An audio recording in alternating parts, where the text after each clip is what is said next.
မင်္ဂလာပါကျွန်တော်ကတော့ထွန်းတောက်ပါဒီနေ့စနေညမှာစောက်ကစားကြမယ်အင်္ဂလန်ပရီးမီးယားလိပွဲစဉ်တစ်ပွဲဖြစ်တဲ့ပေါ့နော်တင်ဟန်နဲ့မန်စီးတီးပွဲလို့ကျွန်တော်သုံးသပ်ပေးချင်ပါတယ်ဗျ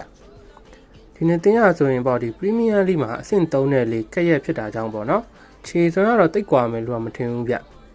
ဒီတော့အင်္ဂလန်ဖြစ်တဲ့နော်တင်ဟန်ကိုကြည့်မယ်ဆိုလို့ရှိရင်လည်းဒီနောက်ဆုံးအနေနဲ့ပေါ့ဒီပရီးမီးယားလိဆော့ခဲ့တဲ့ဒီအင်္ဂလန်တိုင်းမှာပေါ့နော်တော်တော်များများကိုနိုင်ခဲ့ပြီးတော့မှဒီအာဆင်နယ်ကိုဆိုရင်လည်းဒီဂိုးမရှိဘဲနဲ့တည်ကန်ထားနိုင်ခဲ့တယ်ခင်ဗျအသင်းကြီးတွေနဲ့ဆိုလို့ရှိရင်လည်းသူ့ရဲ့အိမ်တွင်းရဆိုလို့ရှိရင်ပေါ့နော်ဒီတိုက်စစ်ကိုဦးစားပေးပြီးဆော့တာတဲ့ပေါ့နော်ခံစစ်ကိုပို့ပြီးဦးစားပေးဆော့တာမျိုးတွေ့ရတယ်ခင်ဗျ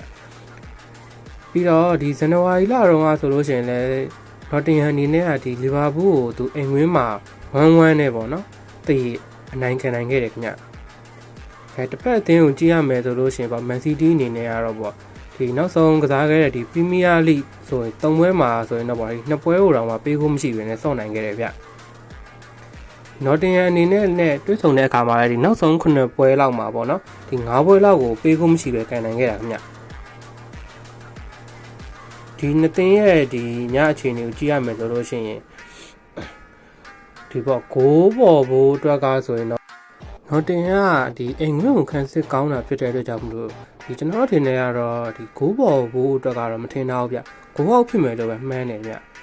ဒီနှစ်သင်းတွေ့ရတဲ့ကြောင့်မလို့ဒီနော်တင်ဟန်အနေနဲ့ကလည်းဒီအာဆင်နယ်ကိုလီဗာပူးကိုရောပေါ့နော်ဂိုးမရှိရင်လည်းတည်အနေနဲ့1-1နေထိုင်နေပဲကန်သွင်းနိုင်ခဲ့တာဆိုတော့